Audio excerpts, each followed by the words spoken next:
Good morning, dear students. We are having a lecture on the theory and practice of translation, and today we are going to focus on types of translation. In the framework of our lecture, we are going to look at the following points: classification criteria, machine translation, translation and interpreting, evaluative classification. So let's start our lecture. Classification criteria. There are some criteria for classifying translation. The first one is based on who does the translation. This translation may be done by a human translator or by a computer. The second, form of speech. According to this criterion, translation as a written form, side translation as an oral translation of written text, and interpreting as oral translation of oral discourse are differentiated. This criterion also involves subtitling, that is visual translation, involving the superimposition of written text onto the screen, and dubbing, or the replacement of the original speech by a voice track, which attempts to follow as closely as possible the timing, phrasing, and lip movements of the original dialogue.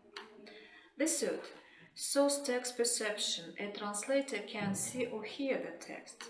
The fourth, time lapse between the source text perception and translation, consecutive and simultaneous interpreting. The fifth, number of languages in translation situation, one-way or two-way translation. The sixth, direction of translation, direct translation, that is translation into the mother tongue, and inverse translation or translation into a foreign language. The seventh, methods of interpreting, note-taking interpretation, phrase by phrase interpretation. The eighth, functional style and genre of the text, literary works and informative texts. So, machine translation. Today, machine translation is often called computer-aided translation. Computer-aided translation systems are divided into two groups: machine-aided human translation and human-aided machine translation. The difference between the two lies in the roles of computer and human translator. In machine-aided human translation, a translator makes the translation, then uses a computer as a tool for typing, checking spelling, grammar, style, for printing the target text, for looking up words in electronic dictionaries and databases, for getting references, for consulting about context, for discussing problems in the web, for searching a job, etc. In human-aided machine translation, the translation is automated, done by a computer but requiring the assistance of a human editor. There are two phases of human help: pre-editing and post-editing. In pre-editing, an operator or a customer prepares the text for input. A special computer translation program transfers the text from one language to another. Then a translator does the post-editing, mostly by correcting the word usage. Machine translation has a number of advantages and disadvantages. The advantage is, first and foremost, its fast speed, which saves time, so important these days. The computer is tireless. It can work day and night. Now that there are laptops, a computer is very flexible and convenient tool. It can accompany a translator everywhere. Computers are also of great help to disabled people, especially computers working with a human voice. On the one hand, computers are restricted to the materials. They can translate only cliched texts. They cannot translate unpredictable texts, like fiction, for example. Usually they provide raw translation. So, translation and interpreting. Interpreters are often called conference interpreters, though their functions can be much broader. The first conference interpreters did consecutive interpreting, that is they delivered their translation after listening to the speaker, so that there was some time between the source language text and the translation. Occasionally speeches lasted well over an hour, so the interpreters, considering it bad taste to interrupt the speaker, developed a technique of consecutive interpreting with note-taking. Unlike shorthand, an interpreted system of note-taking or speed writing is not a word-for-word recording of speech. It is based on the conceptual representation of the message utterance by utterance and helps to single out the main idea of the speaker. The sentence by sentence interpreting, often found in liaison and community interpreting, is not regarded now as true consecutive. Liaison interpreting takes place in spontaneous conversational settings, while community interpreting is typical of the public service sphere. These days, consecutive interpreting is used mostly in bilateral contexts to serve only two languages. There is a sub-variety of the consecutive interpreting known as postponed consecutive interpreting. This is a translation which is not performed in the presence of the participants, but which is dictated from the interpreter's notes into a dictating machine or typed in case the participants have understood the speaker but want to think over the discourse to take appropriate decisions on it. Consecutive interpreters are also called linear interpreters, for their translation is in line with the source text, unlike simultaneous translation that overlaps the original speech. Simultaneous translation, that is, interpreting almost immediately as the speaker produces the text. The interpreter can lag behind the speaker not more than 2 or 3 seconds. Simultaneous interpreting gained ground at the United Nations organization that began the era of multilateral diplomacy. Today's simultaneous interpreters, unlike their predecessors, are provided with special equipment. They work in a special booth, listening through a headset to the speaker in the conference room and interpreting into a microphone, while at the same time watching what is going on in the meeting rooms through the booth window or viewing projections on the TV screen. Delegates in the conference room listen to the target language version through a headset. Simultaneous translation is usually employed at multi-language or multilateral meetings, so that conference participants can switch their headphones to the appropriate language channel. Simultaneous interpreting is very exhausting work. It requires extremely concentrated attention. The interpreter should adjust his own speech tempo to that of the speaker. Several skills are simultaneously featured: listening, speaking, switching to another language, compressing information. Simultaneous interpreting is possible due to the human ability to anticipate and focus what will be said in some minutes. To do it, one must have a good command of the subject matter under discussion. Since the simultaneous interpreter's work is too intense and the conditions are extreme, interpreters are usually changed at the microphone every 20 or 30 minutes. There is also whispered interpreting, where the interpreter sits between the participants and whispers his translations to them. This type of translation is often used in a business meeting. The simultaneous interpreter can get the source text in written form, which does not make his job easy, since the interpreter has to do simultaneously 3 jobs: read, listen, and interpret. It is a most strenuous task, for the interpreter has to be watchful of the speaker deviating from the text. Written translation is also divided into sub-varieties. It may be visual translation. A written text is before the translator's eyes. Translation by ear: in this case, the translator listens to the text and writes the translation. Dictation translation, side translation, that is translation of the written text without preliminary reading, usually done orally. The most obvious differences between written translation and interpreting are as follows. Translators have time to polish their work, while interpreters have no time to refine their output. Any supplementary knowledge, for example, terminological or word knowledge, can be acquired during written translation but has to be acquired prior to interpreting. Translators can reread their text. They do not have to memorize big segments, while interpreters are able to listen to the text but once.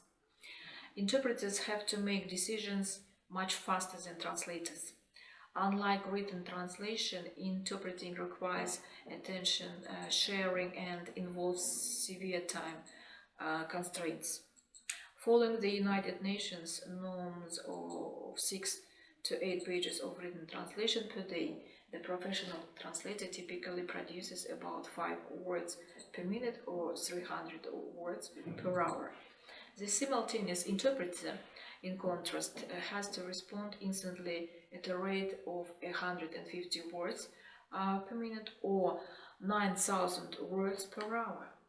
So the next point, evaluative classification of translation. So adequate and equivalent translation. Translation theorists have long disputed the interrelation of the two terms.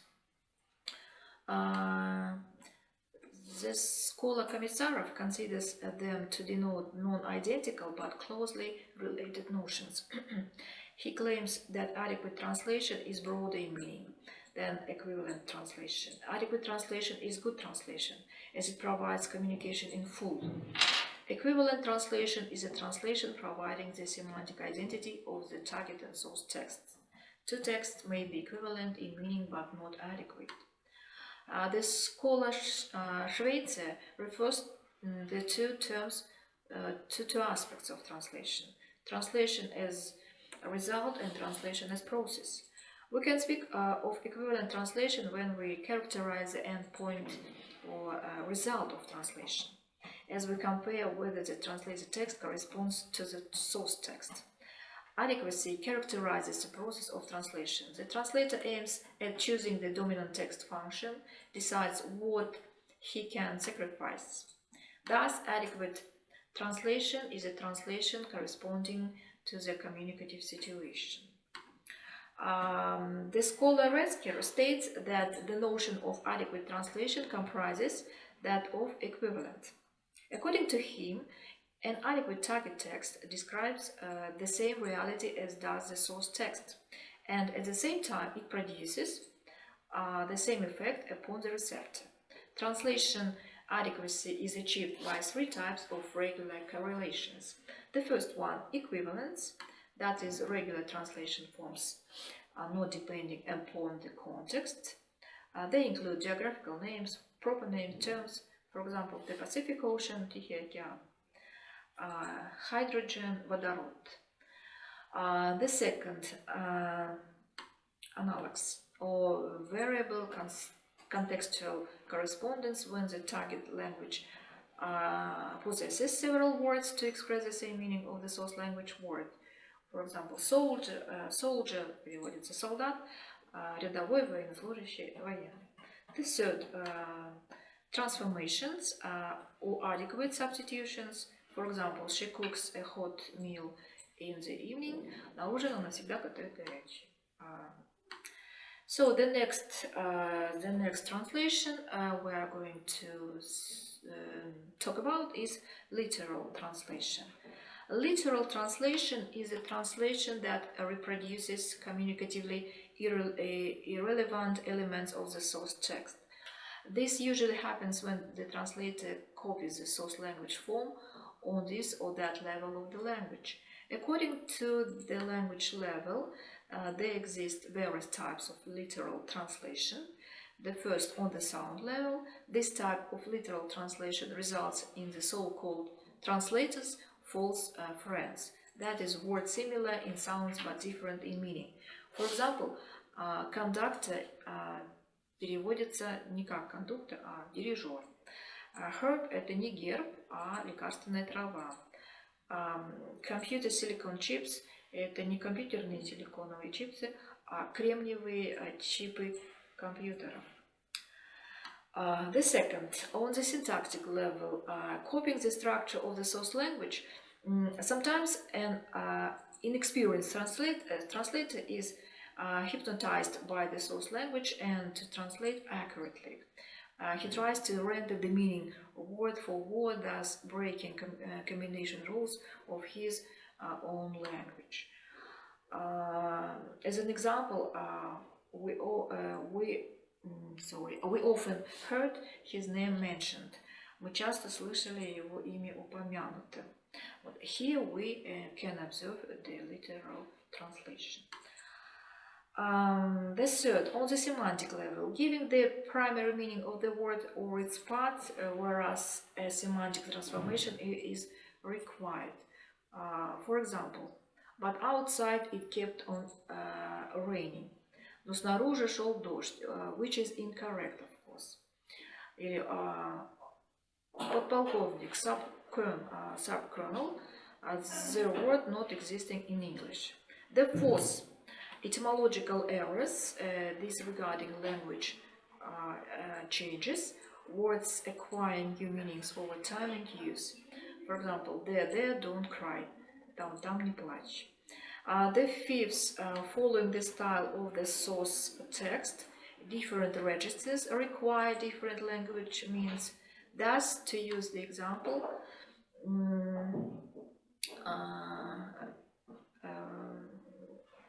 by Komisarov, to a Russian who got accustomed to brief and abrupt structures in the weather forecast, in English, weatherman sentence can sound like a poem line. Mist covered a calm sea in the Strait of Dover last night. Туман покрывал спокойное море в Паде-Кале прошлой ночью. Therefore, to produce the same impact upon the receptor as does the original, the translator has to partition the English sentence and make it more adaptable to a Russian. For example, прошлой ночью в проливе Паде-Кале стоял туман. Море было спокойно. We can see that very often literal translation is not necessarily a word-for-word translation, although it is often associated with a rather negative evaluation of translation. Literal translation is sometimes referred to as formal or grammar translation, though it is not the same. So, free translation. Free translation is the reproduction of the source form and content in a loose way. This concept means adding extra elements of information or losing non-essential ones. Free translation is appropriate in some cases. Poetry translations are done with a certain degree of freedom. A translator is also free to modernize a classic text in order to subvert established target language reader response. Free translation is also admitted in the titles of novels, movies. For instance, the outstanding Russian novel by Ilf and Petrov, «12 стульев», is known as in the United States as Diamonds to Sit On, which is accounted for by bookselling advertising policies. The British movie Square Peg was translated into Russian as Mr. Pitkin в тылу врага, since the film translators did not find the adequate Russian idiom to convey the meaning. A person unsuitable for the place in which he works or lives, expressed by the English phrase a square peg in a round hole. So, my dear students, that's all I was going to tell about types of translations. Thanks for your attention. Goodbye.